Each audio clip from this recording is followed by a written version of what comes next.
pacto que fue diseñado por Dios, instituido por Dios entre hombre y mujer.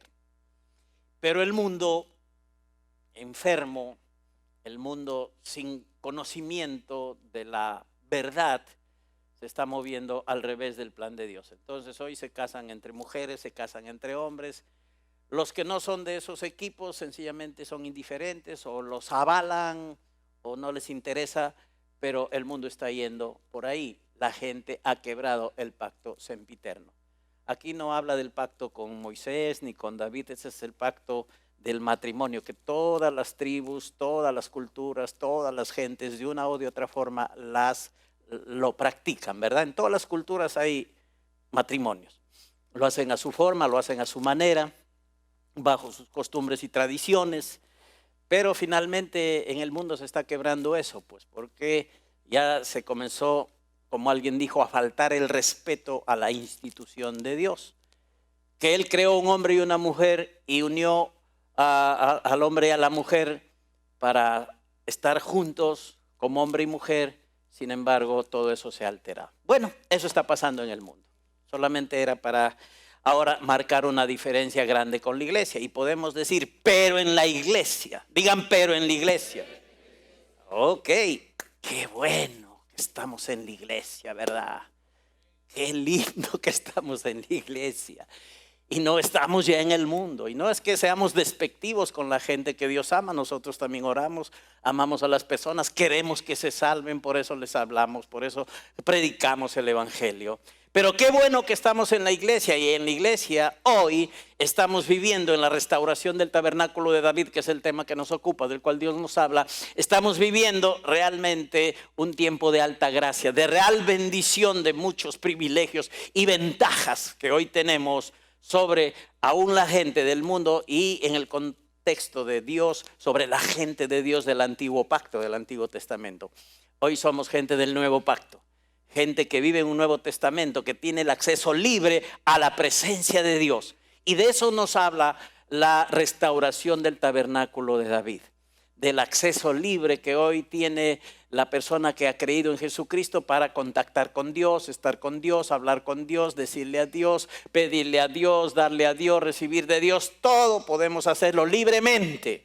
Ya no necesitamos un representante que vaya por nosotros, porque ese representante ya está provisto. Es nuestro gran sumo sacerdote, que es Cristo Jesús, a la diestra del Padre.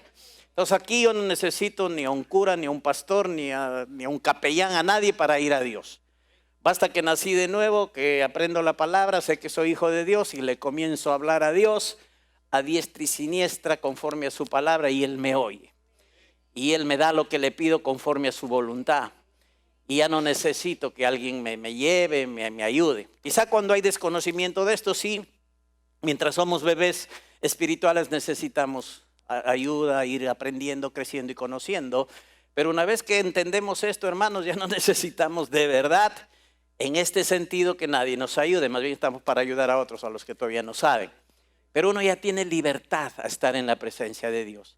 Entonces esa es una de las contraventajas y cosas buenas que tenemos nosotros hoy en este tiempo, que Dios está restaurando precisamente, cerrando esas brechas que en la iglesia han aparecido en épocas para hacer pensar de que bueno, pues son solamente los pastores o la gente que tiene una posición alta en los liderazgos del cuerpo de Cristo los que tienen que estar ahí para que los demás a través de ellos puedan llegar al Señor. Y la verdad que no es así. Hoy hay un acceso directo a la presencia de Dios de todo aquel que ha nacido de nuevo. Dios está en cada uno de los creyentes. Somos templo del Espíritu Santo. El Espíritu de Dios habita en nosotros. Su presencia es real en nuestra vida. La presencia de Dios por medio de Cristo está con nosotros. Y nuestra respuesta a esta presencia en fe, buscándola, anhelándola, compartiéndola, realmente son un gran seguro de bendición para nosotros. La presencia de Dios, tanto de su parte como la nuestra, en esa búsqueda y en ese compartir con Dios, son un seguro de bendición total y plena para nuestra vida. Ya lo vimos como una sombra y como una figura lo que pasó con el arca del pacto cuando ésta reposó en la casa de Obededón, ¿no? Obed-Edom. Reposó ahí por 3 meses y esa familia, lo dijimos por la palabra, fue tremendamente bendecida. Todo cambió para esa familia cuando llegó la presencia de Dios. Y es la verdad, hermanos, cuando la presencia de Dios llega a una vida de una persona, todo cambia. Somos testigos de eso desde que hemos nacido de nuevo. Cambiamos de naturaleza, cambiamos de vida, cambiamos de sentir, cambiamos y cambiamos y cambiamos y seguimos cambiando por la palabra de Dios, porque la presencia de Dios cambia todo. Y David se enteró, dijimos, de esta gran bendición que había en la casa de Obed-Edom. Y entonces pues él supo que esa era la presencia que él tenía que mantener, que buscar y que compartir siempre. Y nosotros tenemos que honrar la presencia de Dios, estar agradecidos por la presencia de Dios, de verdad estimarla. A veces por tener tanta facilidad para el acceso a Dios, conforme a la palabra, la gente no valora mucho, ¿no? Es como con varias cosas de la Biblia, con la oración en el Espíritu, que la gente a veces no practica. Sabe que es buena, sabe que es real, tiene la oportunidad de practicarla, sabe cómo orar en lenguas, pero no lo hace. Y hay cosas que Dios nos ha dado que a veces no se suelen estimar como deben ser. Pero hay que crecer de verdad en el conocimiento de Dios y en la práctica de las cosas que vamos conociendo de nuestro Dios. Entonces a la presencia de Dios, hermanos, hay que honrarla por sobre todas las cosas. Agradecidos por ella, pero honrar que Dios ha decidido morar en nuestros corazones y que nosotros debemos procurar responder y estar también, diríamos, en la presencia de Dios, compartiendo, alabándole, adorándole, amándole, orando, haciendo todas estas cosas que están dentro del propósito de nuestro Padre y están mostradas en la palabra de Dios. Esta presencia hay que honrarla por sobre todas las cosas. Hay que estar agradecidos por encima de la tecnología. Gracias a Dios que tenemos un local bonito, que tenemos un sitio donde congregar, y gracias a Dios por el otro lugar donde estamos acondicionando para luego congregar ahí. Gracias a Dios por todo ello. Sí, todo viene del Señor, pero por encima de esas cosas materiales, de esos beneficios, por encima de la tecnología de la cual disfrutamos, aún de la música, de las cosas que nos dan comodidad, lo que nos importa es la persona y la presencia de Jesucristo. De verdad lo veo así, no importaría si estamos en una pampa, si estamos en la presencia de Dios. Eso llenaría todo. Si no tenemos un micrófono así de lujo como el que tenemos, pero tenemos la presencia de Dios. Podríamos hablar y si habría que llegar a muchas personas, sabemos que Dios haría el milagro de que nos oigan. Yo lo comprobé aquí cuando se cortaba la luz, ¿se recuerdan? Solamente me esforzaba un poquito más, pero hasta por atrás me oían. Yo preguntaba, sí, amén decían, más que los de adelante y los de atrás, que quería decir que me oían bien. Y verdad que tengo que creer que Dios se mueve haciendo cosas para que su palabra sea escuchada. Lo más importante es la presencia de Dios, que hay que honrarla, respetarla y compartir.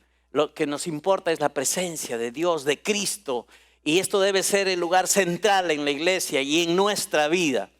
Y el tabernáculo de Moisés en un tiempo tenía todos los elementos que Dios había dicho. Tenía el lugar santo y ahí en el lugar santo tenía el altar de bronce, el candelabro o menorá, tenía la cubierta, las cortinas y menos el arca en el lugar santísimo. Tenía todo menos la presencia de Dios. Y hay lugares cristianos y vidas cristianas que a veces tienen todo menos la presencia de Dios. Y ni cuenta se darían si es que el Espíritu Santo se iría de ellos. Se quedan cantando, contentos, con luces, con todo, con humos que salen bonitos, pero no hay la presencia de Dios. Lo más importante es la presencia de Dios. Hay que honrarla, reconocerla y compartir con nuestro Dios. El tabernáculo de Moisés tenía todo en un tiempo, pero no la presencia de Dios. Se quedó sin la presencia. Y sin la presencia no valía. Perdió el propósito. Entonces siempre necesitamos, hermanos, apreciar, valorar, disfrutar de la presencia de Dios. Cuando hubo el tabernáculo de Moisés, paralelamente hubo también el tabernáculo de David, y no estaban tan lejanos, tan distantes, solo a 10 kilómetros. Uno estaba en Jerusalén, en el monte de Sión, y el otro estaba en el monte de Sinaí, el tabernáculo de Moisés. Y entonces, no mucha distancia, pero uno tenía la presencia de Dios y el otro ya no tenía la presencia de Dios. El monte de Sinaí siempre representó a la muerte, porque ahí se dio la ley, y en una oportunidad, en ese contexto, cuando Moisés recibió la ley de Dios, 3,000 personas murieron. Ministerio de la muerte, el ministerio de la ley. Y en el monte de Sión, el Espíritu Santo viene, bautiza, llena de la gloria de Dios a la gente, y en vez de haber muerte, ahí hay vida. 3,000 nacen de nuevo ante la predicación del Evangelio. Entonces en Sinaí muerte, 3,000 mueren, pero en el monte de Sión hubo vida, 3,000 nacieron de nuevo. Y es bueno que entendamos la diferencia entre los tabernáculos, que estuvieron vigentes y estuvieron paralelamente existiendo, tanto el tabernáculo de Moisés como el tabernáculo de David. Veamos un poco hoy la diferencia entre ellos, que esta nos va a decir y nos va a dar una comprensión rápida de lo que Dios está haciendo en este tiempo. El tabernáculo de Moisés es una imagen de la ley, y el tabernáculo de David, que Dios está restaurando y que se refiere al trabajo de Dios hoy en la iglesia antes de que Jesús vuelva. El tabernáculo de David es una imagen de la gracia de Dios. El de Moisés de la ley, que es muerte, y el de David de la gracia de Dios, que es vida. Aleluya. El tabernáculo de Moisés representa esclavitud. El de David representa ¿qué cosa? Libertad. Digan libertad. Esa es la libertad de la cual hablaba Cristo cuando dijo que la verdad, si creen la verdad les hará verdaderamente libres. Verdaderamente libres. Tenemos libertad en Cristo. En el tabernáculo de Moisés habían sacrificios diarios que cubrían los pecados por un año. En el de David hubo la representación de un solo sacrificio para siempre, único y suficiente. En el tabernáculo de Moisés había un velo grueso entre el lugar santo y el santísimo. Y en el de David no había velo, solo había alabanza, adoración, comunión directa con Dios. Aleluya. Y la gente que estaba delante del tabernáculo de David estaba bajo la sombra y la influencia del Dios Todopoderoso. Y nadie se moría allí. En el tabernáculo de Moisés, hasta el sumo sacerdote estaba en peligro de muerte. Porque si se metía a cumplir con su función de meter la sangre de los machos cabríos en el lugar santísimo sobre el propiciatorio, sobre ese lugar que tenía el arca del pacto, y no lo hacía bien o había algo malo, se moría. Y es por eso que los sacerdotes entraban con una soga y con campanitas.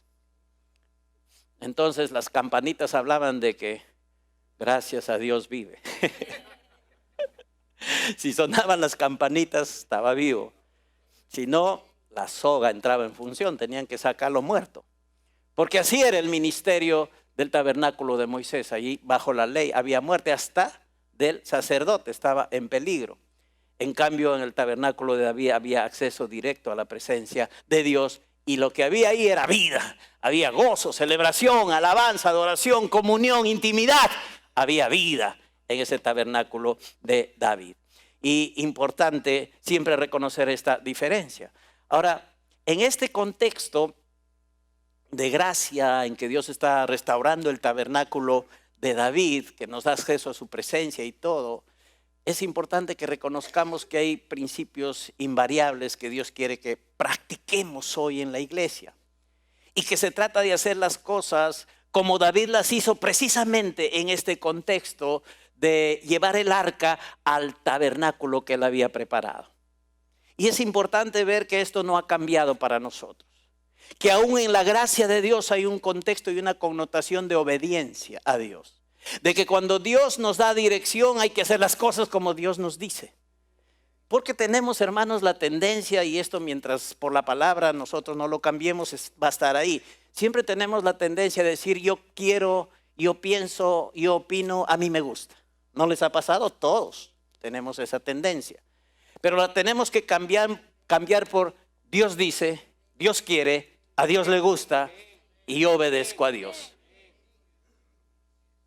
La obediencia en este pacto, ya sabemos, no es condicional, es resultante. En el Antiguo Testamento tú, si obedecías, tenías derecho a bendición y si no, ya fuiste. En el Nuevo Pacto obedecemos porque estamos agradecidos de todo lo que Dios nos ha dado en Cristo y que por la fe lo recibimos y que por la fe lo tomamos y que ya es nuestro porque Dios nos dio y nosotros lo creemos y nosotros lo recibimos. Y a causa de eso respondemos al amor de Dios. Respondemos con amor, con gratitud, con servicio, con fe, con obediencia. Entonces la obediencia tiene otra connotación, pero está ahí. Debe haber obediencia. Y miren, en este contexto, pensemos un poco en lo que dice Primera de Crónicas, capítulo 15, versos 1 y 3, y luego el verso 15 también. Primera de Crónicas 15, 1, 3, luego el verso 15. Dice, hizo David también casas para sí en la ciudad de David y arregló un lugar para el arca de Dios y le levantó una tienda. Entonces dijo David, el arca de Dios no debe ser llevada sino por los levitas, porque a ellos ha elegido Jehová para que lleven el arca de Jehová y le sirvan perpetuamente. Y congregó David a todo Israel en Jerusalén para que pasen el arca de Jehová a su lugar, el cual él le había preparado. Y los hijos de los levitas trajeron el arca de Dios puesta sobre sus hombros en las barras, como lo había mandado Moisés, conforme a la palabra de Jehová. Digan, conforme a la palabra de Jehová. Digan, hay que hacer todo conforme a la palabra de Jehová. Esto es importante. Se mantiene como principio. A Dios le agrada sobremanera que en un acto de fe, de gratitud, de obediencia resultante, nosotros hagamos las cosas como Él nos dice. Y esto de aquí ya no era nuevo, ya había pasado mucho tiempo antes en la vida de Noé. Dios llamó a Noé antes de la ley, antes de que hubiera los mandamientos. Dios llamó a Moisés, le dio dirección sobre que tenía que construir un arca, la famosa arca de Noé. Entonces él tenía que hacer todo esto y Dios le dio dirección. Y Dios le habló de maderas, le habló de dimensiones, le habló de materiales, le habló de tamaños, le habló de alturas, de largos, de anchos y de una serie de cosas que tenían que ir como parte de este navío, de esta arca donde iban a meterse todos los animalitos y conforme Dios le había dicho también a Noé. Entonces vemos que Noé se empeñó en el trabajo que Dios le dio, estuvo interesado y comprometido en el trabajo, hizo el trabajo, lo llamaron loco, lo incomprendieron, se burlaron de él, no importó, él siguió adelante poniendo la palabra de Dios primero y lo que Dios había dicho para hacer las cosas conforme Dios lo había dicho. Y la misma escritura da testimonio al final de su historia cuando dice que Noé hizo todo conforme Dios le había mandado. Debe ser este anhelo de que nuestro nombre esté en algún lugar del cielo y diga, Antonio hizo como Dios le dijo, Juan hizo como Dios le dijo, Carlos hizo como Dios le dijo, y como te llames, hizo este hijo de Dios conforme Dios le dijo. Hizo esta hija de Dios conforme Dios le dijo. Porque no hay nada mejor. No hizo conforme Dios le dijo y se salvó y salvó a su familia. Y fue usado por Dios ese acto de fe y obediencia, hacer las cosas conforme Dios dijo para otra vez recrear esta tierra. Entonces hay bendición cuando uno hace las cosas conforme Dios lo dice. Y David entendió ese principio y en un momento se olvidó, pero después recordó que las cosas no se pueden hacer como uno piensa o como uno le parece. David había visto que los filisteos pusieron el arca en una, ¿cómo se llama? Una carreta jalada por bueyes, y lo hicieron los filisteos y no pasó nada porque los filisteos no tenían conocimiento de ello. Y entonces David en un momento pensó hacerlo como los filisteos, pero sabemos que hubo muerte ahí. Entonces después recordó que quienes debían cargar el arca eran los levitas, los sacerdotes de ese tiempo. Y que mientras se hacían las cosas como Dios quería, entonces no había muerte. Y ya los levitas habían cargado el arca durante 40 años por el desierto. Ni uno se trompezó, ni uno se murió, a nadie le pasó nada cuando estaban cargando el arca, porque Dios había dicho que ellos tendrían que cargar el arca. Y en ese contexto estaban haciendo las cosas conforme Dios le había dicho. Entonces David fue un hombre maravilloso, con un corazón conforme al corazón de Dios. Arregló un lugar para el arca de Dios, se interesó, él levantó esta tienda, este tabernáculo, y dijo que el arca de Dios no debe ser llevada sino por los levitas. El asunto de transporte del arca tenía que ser sobre los hombros de los sacerdotes, que eran los levitas. Ahora, eso nos habla también de algo interesante. Digan contacto. ¿Ok? Dios quería tener contacto con gente, con personas de su pueblo, y que eran los representantes delante de él de todos los demás, los sacerdotes. Quería tener contacto, porque iba a ser cargada, había contacto. Y esto nos habla a nosotros de intimidad, nos habla a nosotros de que Dios quería tener comunión. Él deseaba el contacto con las personas, no con los bueyes, no con las cosas. No era la voluntad de Dios estar contactando con la carreta ni tener contacto con los bueyes. La voluntad de Dios era tener contacto con sus sacerdotes, que eran representantes del pueblo. Y con ellos Dios quería tener contacto, intimidad. Este asunto de cargar el arca nos habla también de este deseo de Dios, de cuánto al Señor le importa, le gusta la intimidad con sus hijos. Si bien Él ya está legalmente en nosotros, por eso hemos dicho hay que responder, buscando también tener intimidad con Dios. Si tú quieres hacer feliz a Dios, pasa tiempo con Él. Habla con Él, alábale a Él, adórale, ámale, declara tu amor constantemente en su presencia. Eso es intimidad, eso trae gozo, esto hace feliz a nuestro Padre Celestial. Así es que Dios quería que los sacerdotes cargaran el arca porque Él estaba buscando siempre un contacto, una intimidad. Él quería que su gloria se manifieste, tenga contacto con las personas. Eso es el anhelo de Dios. Ahora, existen y por ahí aparecen siempre hombres, personas que tienen nuevos y diferentes inventos porque creen que pueden mejorar la iglesia o pueden mejorar nuestra vida espiritual. Pueden mejorar las cosas, entre comillas, ese mejorar. Pero iglesia, nadie puede mejorar como Dios ha dicho y lo que Dios nos dice cómo hacer. Nadie puede mejorar eso.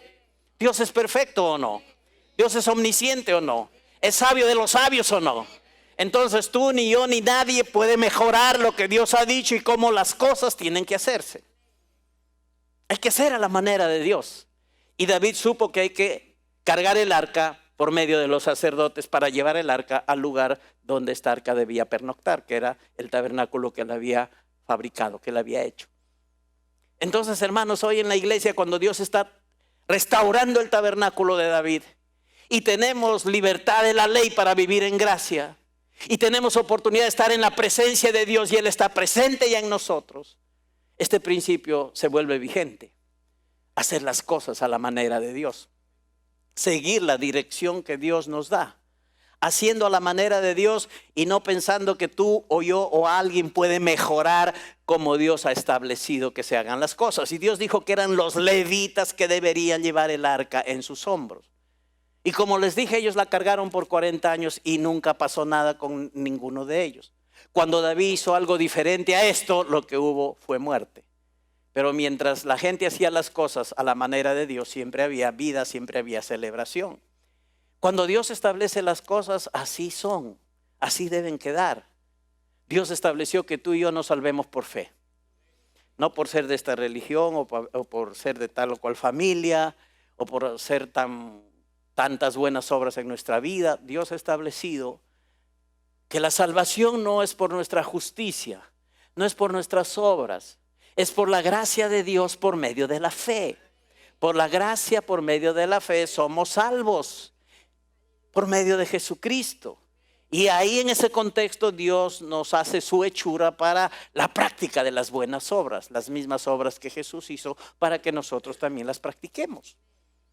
Pero eso ha establecido el Señor, que no hay ningún otro nombre bajo el cielo en el cual la gente pueda salvarse, sino solo el nombre de Cristo y solo por Jesucristo. Y Jesús mismo declaró, Él dijo una vez: de cierto les digo, que el que oye mi palabra y cree al que me envió, tiene vida eterna y no vendrá condenación, mas ha pasado de muerte a vida. Ya está dicho. Así Dios lo quiere. El que lo cambia para sí mismo, pero no cambia lo que Dios ha dicho. Se deja de beneficiar de lo que Dios ha dicho, pero no lo cambia. La gente que dice que es atea y no cree en Dios, no anula la existencia de Dios. Se van a chocar con Dios. En el juicio del gran trono blanco, ahí la gente se va a chocar con Dios. Aunque diga que no cree en Dios, pues va a pasar.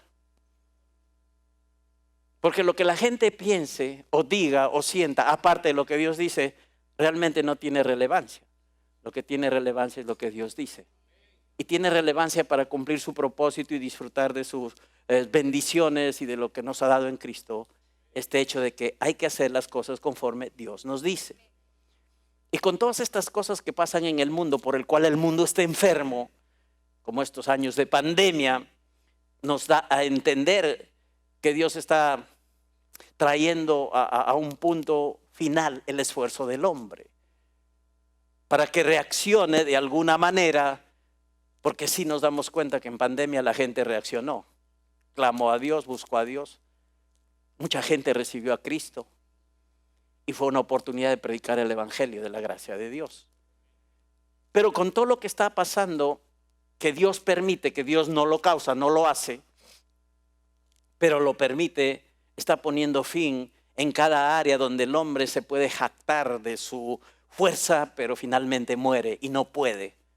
Como este caso con la pandemia, que le ganó a todos los médicos, le ganó a todas las instituciones de salud, que le ganó a todos los científicos. La pandemia les ganó, porque se murieron un montón de gente y duró mucho tiempo. Pero Dios está permitiendo esto para que el hombre que se jacta en su fuerza se dé cuenta que aún haciendo eso va a morir. Donde el hombre se jacta de su propia habilidad, el hombre se muere. Donde el hombre se jacta de su propia sabiduría, el hombre se muere también. La única forma de tener vida con propósito es con Dios. Y de acuerdo a su plan y de acuerdo a cómo Él hace las cosas y metiéndonos nosotros en eso que Dios ha establecido. Y gloria a Dios, hoy estamos en la iglesia oyendo de Dios, sabiendo su voluntad y listos para seguir la dirección del Señor. Y esto es lo correcto, esto es lo que David entendió. Por eso el arca dijo: tienen que llevarlas los levitas, los sacerdotes, del lugar donde estaba hasta el lugar que él había preparado. Entonces, si el hombre no quiere cambiar y sigue en sus propias formas, entonces Dios permite que pasen muchas cosas como las que hemos visto. Pero en la iglesia, gloria a Dios, que es diferente, como parte de la aceleración del plan de Dios en nuestra vida, Él nos va a cuidar si es que nosotros seguimos su dirección. Por ejemplo, Dios nos ha ido hablando estos últimos tiempos de ¿qué? De que hay que reposar en Él, que hay que reposar en Cristo, que Cristo es su último reposo, que esto significa confianza, que esto significa convicción y fe en la palabra que Él nos da. Él nos ha dicho: procuren entrar en el reposo, háganlo ya, no demoren, no dejen para el futuro, ya tiene que ser este asunto rápido. Ya, entonces hay que seguir esa dirección. Entonces tú ya no tienes opción de estar alterado, de estar afanado, de estar ansioso, de estar preocupado. Esas ya no son tus opciones. Tu opción es entrar al reposo de Dios. Es la primera. La segunda es entrar al reposo de Dios. Y la tercera también es entrar al reposo de Dios. No hay otras. Así es que mata las excusas. Quita las excusas de tu vida de que bueno, pues somos humanos y siento esto, siento lo otro. y te inventas una serie de cosas a veces para no ponerte de acuerdo con la palabra de Dios. Con la palabra es con la que hay que estar de acuerdo. No con lo que dice el mundo, ni lo que dice mi cerebro, ni lo que dice el diablo, ni lo que siente mi cuerpo. Yo tengo que ponerme de acuerdo con la palabra de Dios. Eso es lo que prevalece. Está escrito que la palabra de Dios vive y permanece para siempre. Que la palabra de Dios es vida y medicina a mi cuerpo y refrigerio a mis huesos. Y con eso tengo que ponerme de acuerdo. Es algo espiritual, no es físico, ni científico, ni biológico. Esto sucede por la fe, que la palabra es vida y es tu medicina. Sucede por la fe, porque tú confías, crees totalmente en la palabra de Dios conforme Dios te la presenta. Y Él te la pone como medicina y tú le dices gracias Dios. Yo leo los versículos de sanidad, me los apropio, los creo, los medito, los guardo y esa es tu medicina. Y así funciona. Así como funciona la medicina natural, en forma natural, también la medicina espiritual tiene su funcionamiento y su propósito y es una realidad para el que la toma, para el que la recibe, para el que la practica. Entonces esto es importante. En la iglesia, como parte de la aceleración del plan de Dios en nuestra vida, tenemos que andar en el reposo de Dios y Dios va a cuidar de nosotros y Dios va a acelerar cosas. Si a alguien se le ha dicho que tiene que estar 5 años tomando tal o cual medicina que tal vez haga efecto, entonces Dios en 5 meses o en 5 minutos o en 5 segundos puede cambiar eso. Y no tienen que pasar los 5 años, porque Dios en este tiempo, restaurando el tabernáculo de David, está acelerando su plan a aquellos que entran en el reposo que es Jesucristo y creer en Jesucristo y ser convencidos solo por Cristo. Y ahí se ven los resultados de todo ello. En Amós 9:13, que es parte de la profecía que estamos estudiando acerca de la restauración del tabernáculo de David, en el verso 13 dice algo que vamos a enfatizar hoy día. Y dice así: he aquí vienen días, dice Jehová, en que el que ara alcanzará al segador y el pisador de las uvas al que lleve la simiente, y los montes destilarán mosto y todos los collados se derretirán. Todo esto sucede ¿en qué contexto, hermanos? En el contexto de que Dios está restaurando el tabernáculo de David, que habla del trabajo de Dios hoy en la iglesia antecediendo a la segunda venida de Cristo. Dice aquí este verso que hemos leído, que el labrador y el segador se van a encontrar, lo que normalmente nunca sucede. ¿Ven? En lo normal, el labrador siembra en un tiempo, el que ara siembra en un tiempo, hay un espacio y cosecha en otro tiempo. Pero aquí lo que nos muestra este verso es que el labrador y el segador, el que siembra y el que cosecha, se encuentran. Y que el asunto es rápido. Y que ya no hay tiempo que tiene que transcurrir. Esto está hablando de aceleración. Esto está hablando de Dios haciendo las cosas más rápido que antes, como nunca lo pensaste. En que no tienes que esperar años, décadas y eso. Dios está acelerando su manifestación en la vida de quienes están reposados en Él y están siguiendo y haciendo las cosas bajo su dirección, tal como Él lo dice. Y ahí Dios está acelerando, Dios está haciendo, Dios se está moviendo. Entonces, benditos, en lo natural, cuando el segador termina, después de algunos meses, viene el labrador, esparce la semilla y siembra de nuevo. Igual ocurre con el que pisa las uvas y con aquel que siembra la semilla de la vid. Mientras están pisando las uvas significa que la cosecha ha terminado y pisar las uvas sirve para producir el vino. Pero lo que la Biblia nos dice es que las cosas pasarán tan rápido, tan de inmediato, que mientras el arador está rompiendo la tierra y el segador va a estar ahí, aunque ni siquiera han tenido tiempo de sembrar semillas. Se juntan, hermanos. Mientras el sembrador está rompiendo la tierra, el segador ya está segundo, ambos se encuentran. Esto nunca había pasado antes. Esto significa que el tiempo de arar y el tiempo de cosechar se vuelven uno. Esto es aceleración en el plan de Dios. Esto encierra también la idea de abundancia. Hay tanta abundancia que es continua y que sigue y que sigue y que sigue, que ya no hay tiempo de sembrar. Hay abundancia que sigue y que sigue y que sigue. Se ha hecho uno, la siembra y la cosecha. Eso sucede en la restauración del tabernáculo de David hoy, en la iglesia. En Israel, hablando en término natural, cuando se va a sembrar trigo, por ejemplo, se ara en el mes de octubre, se siembra en noviembre y la cosecha viene todavía en marzo o en abril del otro año. Después de varios meses, otra vez se vuelve a sembrar. Pero en estas profecías, el sembrador y el segador, el que pisa las uvas y el sembrador de las semillas se encuentran. Todo esto habla de cosas buenas y habla de que habrá gran aceleración y gran abundancia en el plan de Dios en este tiempo, con los que creen, con los que reposan en Dios, con los que siguen la dirección de Dios. Ahí está. ¿Cuántos de ustedes toman la palabra del Señor? Ahora oigan esto. El vino en la Biblia habla del gozo. Aleluya. Cuando vemos la mención de vino, el vino siempre ilustra el gozo. Y entonces, benditos de Dios, sabemos que estos son tiempos de gozo.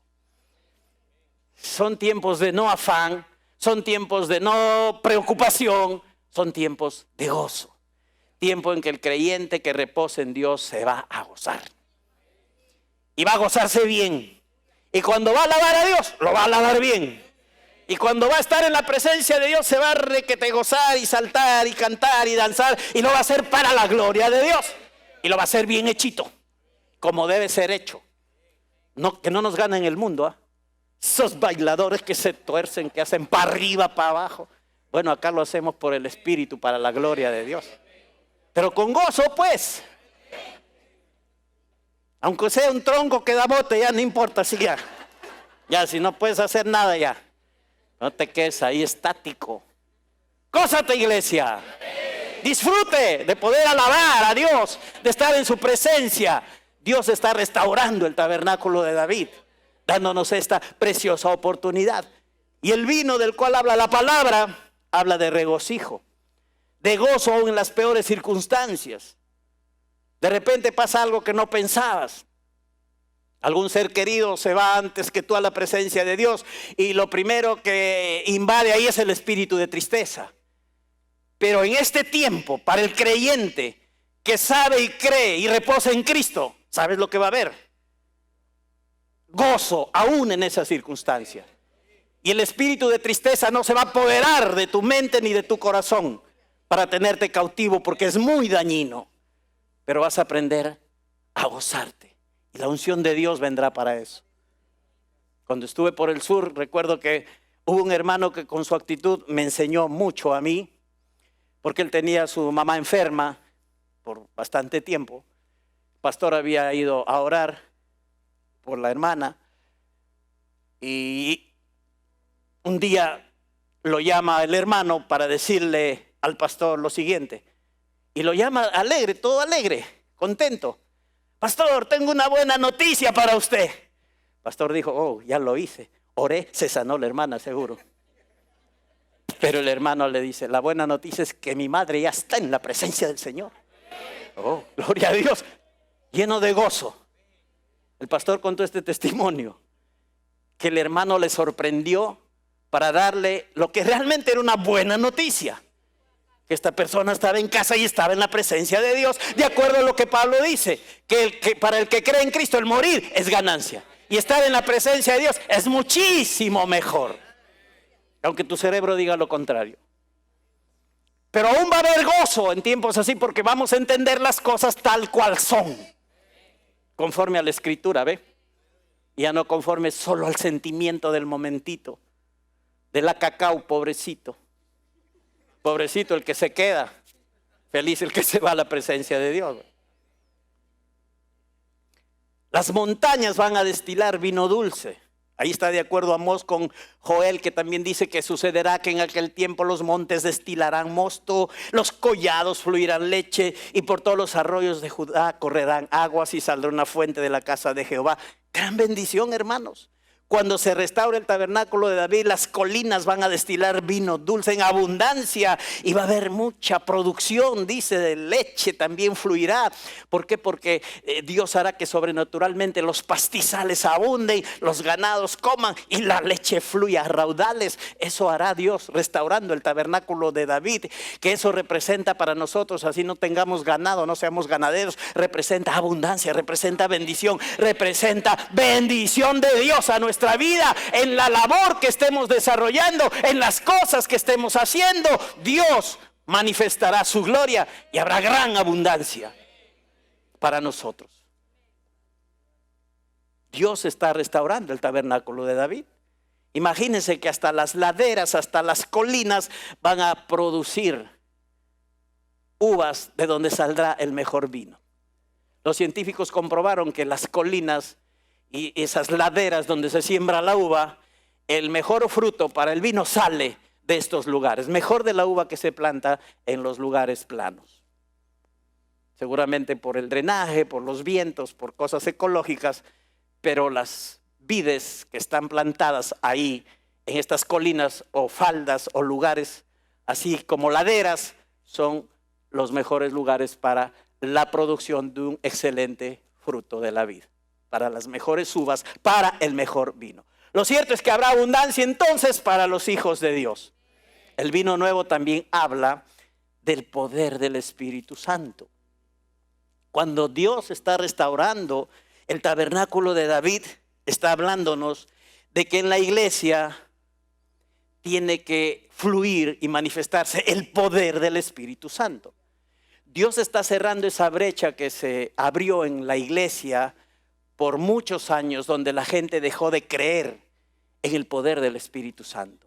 Sí creían en la persona del Espíritu Santo, pero no en su poder. Dejaron de lado la manifestación de los dones del Espíritu Santo. Aún hasta ahora hay iglesias que ya no creen en que son necesarios los dones del Espíritu Santo. Pero hermanos, si el mandato está permanente, el poder también debe estar vigente. Si Dios nos comisionó como lo ha hecho, si Jesús a nosotros como discípulos de Él nos ha mandado a predicar el Evangelio, de todas maneras quiere decir que el poder de Dios tiene que ir respaldándonos para la predicación del Evangelio. Pero hay iglesias que no están creyendo. Entonces Dios está restaurando esto para que la gente crea y para que los dones del Espíritu Santo fluyan. Nosotros anhelamos que la gente tenga el fruto del Espíritu, que es amor, que nos amemos unos a otros, nos perdonemos, nos soportemos si es necesario, que tengamos el gozo, que tengamos fe, dominio propio, que el fruto del Espíritu se manifieste en nuestra vida. Pero también el poder del Espíritu. Dios anhela eso, hermanos, para que la predicación del Evangelio no sea una predicación vana de humana sabiduría, sino con las demostraciones del poder de Dios. Entonces, cuando Dios está restaurando el tabernáculo de David, también está trayendo a la iglesia esa fresca visión de que está dispuesto el poder suyo, el poder del Espíritu, para que en la vida de todos sus hijos, de la iglesia, del cuerpo de Cristo, se manifiesten estos dones, que nos hablan de un poder sobrenatural. Y la Biblia nos enseña cómo va a suceder esto. A veces nosotros sabemos que es bueno el poder, necesitamos el poder, lo debemos hacer con poder, pero no sabemos cómo funciona esto. Pero Pablo dice que tenemos que anhelar, cuando habla de los dones del poder del Espíritu, dice: anhelen los dones mejores o procuren los dones mejores. Y la palabra ahí es la misma que se usa cuando dice procuren entrar en el reposo de Dios. Sean diligentes, háganlo ya, rapidito, no pierdan tiempo, no lo dejen para otro día. Esa misma palabra es usada cuando dice procuren los dones mejores. Entonces el creyente hoy debe estar delante de Dios y decirle: Señor, tu palabra dice y yo quiero, yo creo, y evidencia en mí lo que tú me has dado para poder fluir sobrenaturalmente. Yo voy a ser feliz si me has dado dones de sanidades, voy a orar por los enfermos y que se manifieste tu gloria y ocurran milagros. Voy a ser feliz si puedo orar en lenguas y puedo interpretar esas lenguas y traer mensajes que impactan la vida de las personas. Voy a ser feliz si tengo una palabra de sabiduría o conocimiento para hablarle a la gente de cosas que ellos piensan que cómo lo sé, si solamente ellos son los únicos que lo saben. Pero ahí está operando la palabra de conocimiento. Entonces fluyendo en lo sobrenatural. Eso es lo que Dios está haciendo en este tiempo. Y solo hay que creerlo y hay que procurarlo. Y va a funcionar. Dios quiere una iglesia donde los niños, los jóvenes, los adultos, los ancianos fluyan con la unción y el poder del Espíritu Santo. Conforme a su promesa que en los postreros días derramaré mi espíritu sobre toda carne. Y Dios quiere ungir a su iglesia para ello. Amén. Dios anhela, los siervos, los pastores, los ministros, oramos y anhelamos también una iglesia poderosa, donde los dones del Espíritu están fluyendo.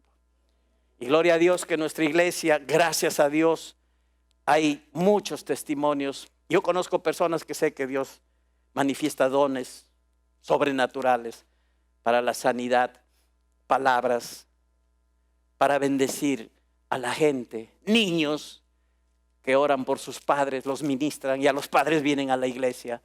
Dios está cumpliendo su palabra. Dios está siendo fiel. Así es que los dones se van a manifestar aceleradamente, hermanos.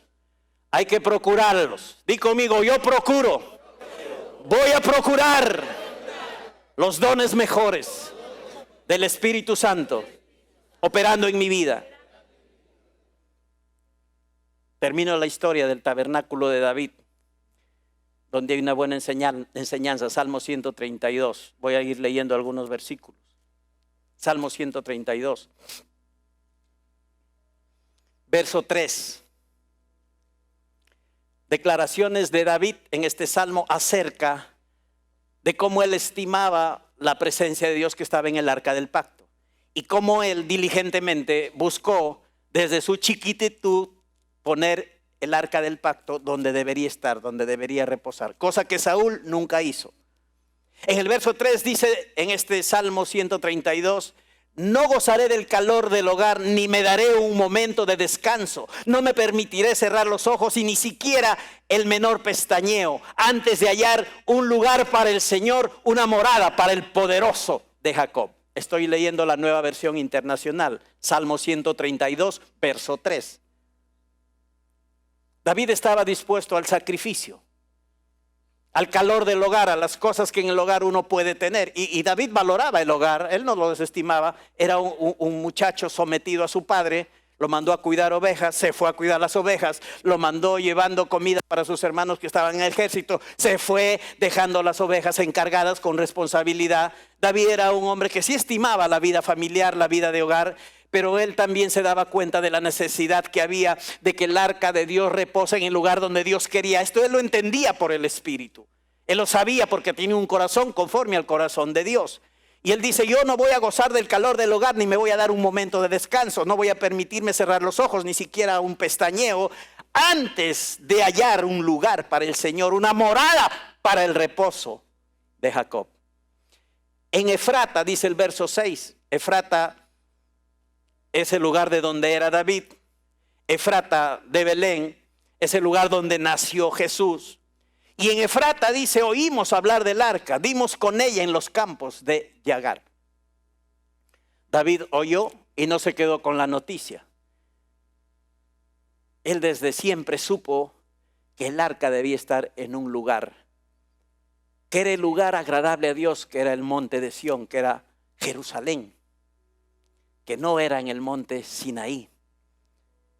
Y él lo supo y no cesó en ir y buscar el arca, que durante tanto tiempo había sido desestimada por el primer rey de Israel, por Saúl, y dejada de lado.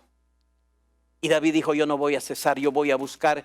Y él dice que se fue, la buscó y la encontró en los campos de Yagar.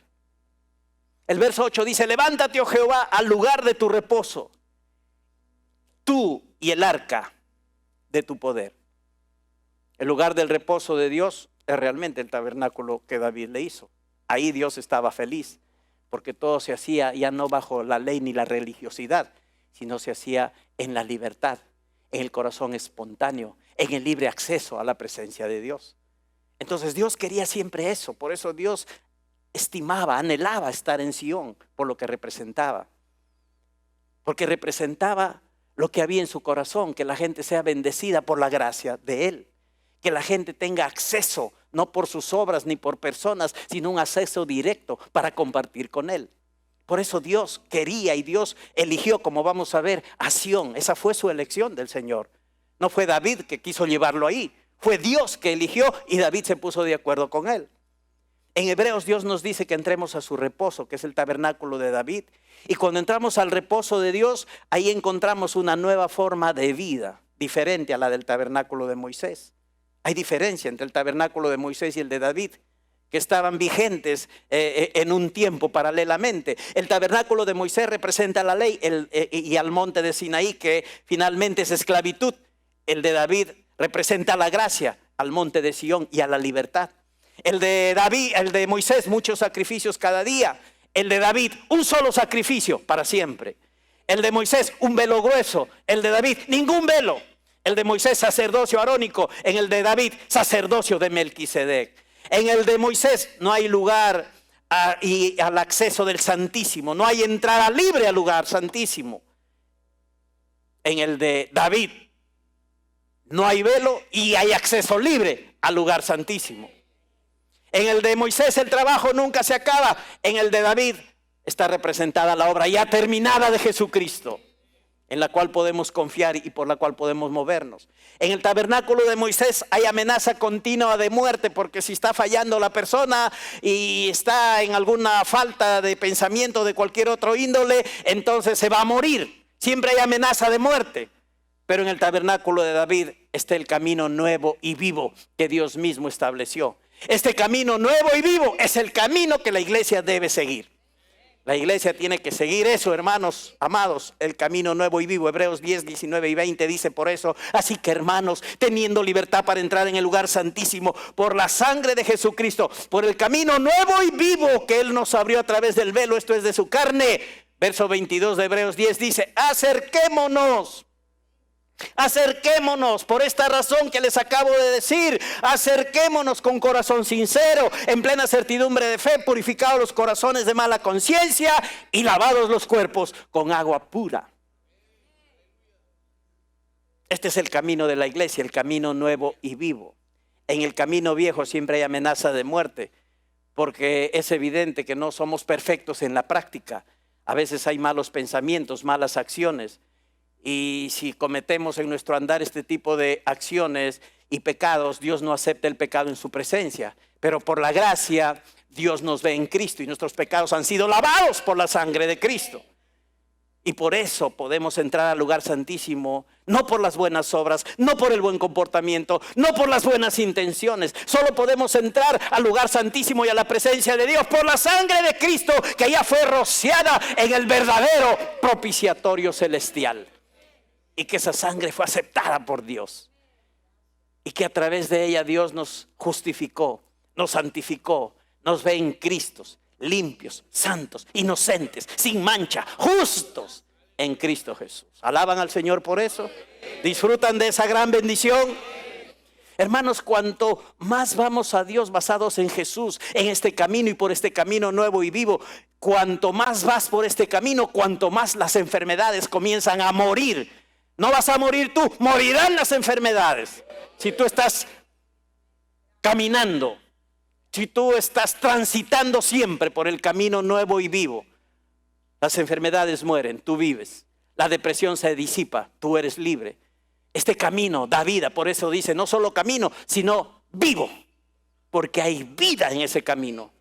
Y hay vida sobrenatural, hay vida de Dios. Hay vida diferente, tan solo a la vida física, hay vida sobrenatural. Cuanto más te acercas a Dios por el camino nuevo y vivo, cualquier adicción va a morir en ti. Hay poder, hay vida, hay libertad. Dios está haciendo esto. Y no permitas nunca, hijo, hija de Dios, que nadie te haga retroceder bajo la ley. Ni así sean pastores o ministros que te pongan bajo la ley. No lo permitas, no retrocedas por esto, no tengas miedo de venir delante de Dios por estar mirándote a ti y no mirar a Cristo, por mirar lo que haces tú en vez de mirar lo que Cristo hizo y lo que hoy está haciendo a la diestra del Padre. Aparta la mirada de ti y ponla en Jesús, que es precioso y que es perfecto. Y sigue la dirección. Haz las cosas a la manera de Dios, que ha dicho Dios. Pongan su mira en las cosas de arriba. ¿Y qué dice Dios? Puestos los ojos en Jesús, el autor y consumador de nuestra fe. Dios no dice que te mires a ti, que te mires tus obras, que te mires esto y lo otro y lo otro y lo reotro, no. Dios dice, puestos los ojos en Jesús, el autor y consumador de la fe. Tú todavía estás en crecimiento y seguro hay cosas imperfectas en ti, pero Dios ya te declaró perfecto. Y tienes que mirar al perfecto, a Jesucristo, el que es precioso, al maravilloso, al infalible, a Jesucristo. Mientras más entiendas esto, lo que significa el arca, lo que simbolizan sus materiales, lo que es el propiciatorio, lo que es la obra de Jesús, lo que es Jesús mismo como persona y su enseñanza. Cuando más lo aprecies, más entras en el reposo de Dios.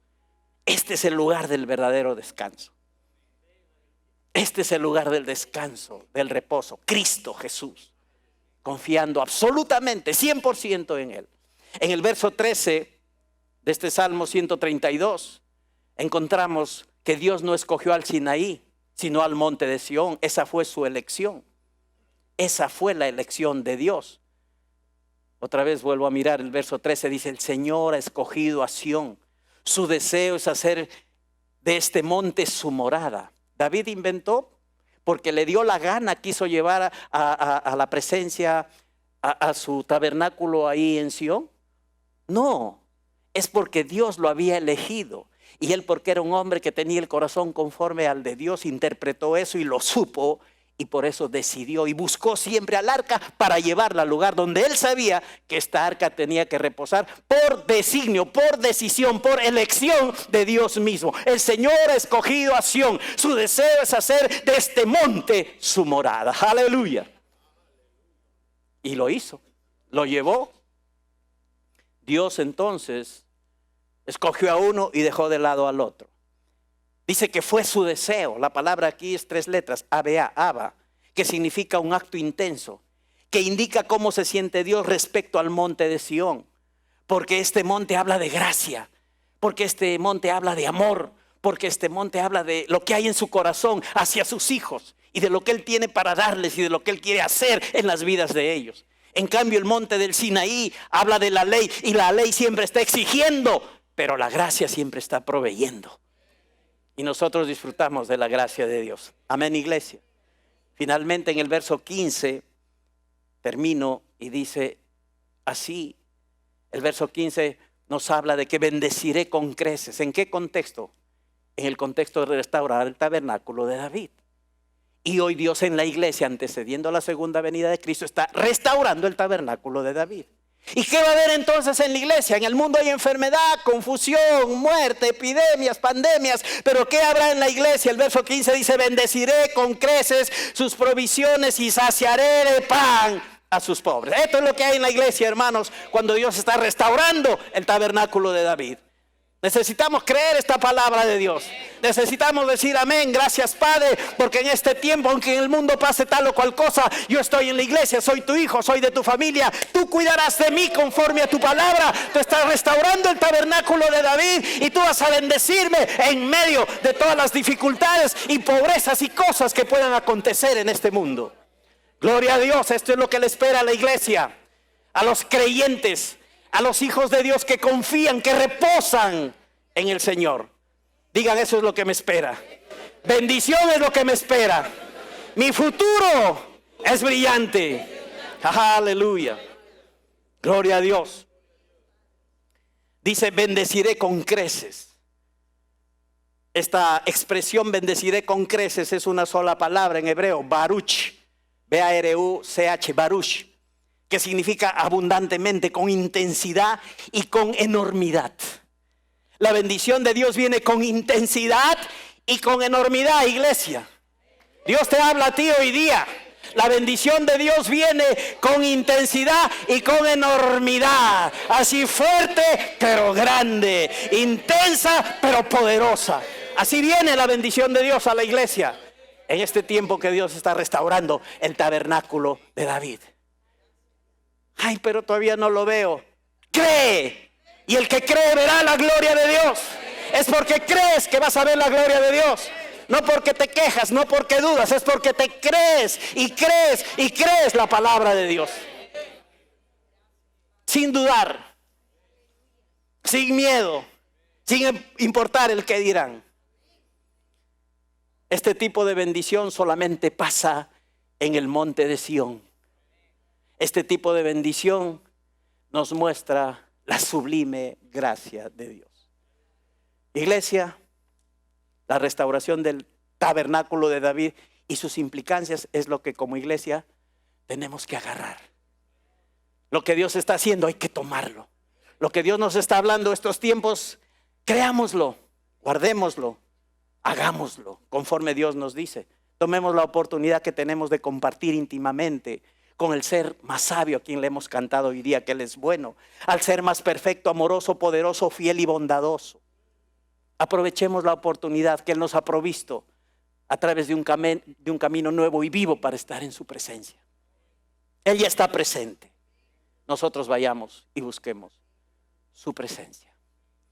Y va a ver, hermanos, que lo que Dios ha prometido, esta restauración se lleva a cabo en su propia vida. Y usted comienza a experimentar las cosas que Dios ha dicho en esta preciosa profecía de Amós que hemos estudiado y que ha sido de bendición a nuestra vida. Estamos felices esta tarde, animados con el Señor, agradecidos a Dios. Padre bueno, en el nombre precioso de Jesús, gracias por este tiempo tan maravilloso.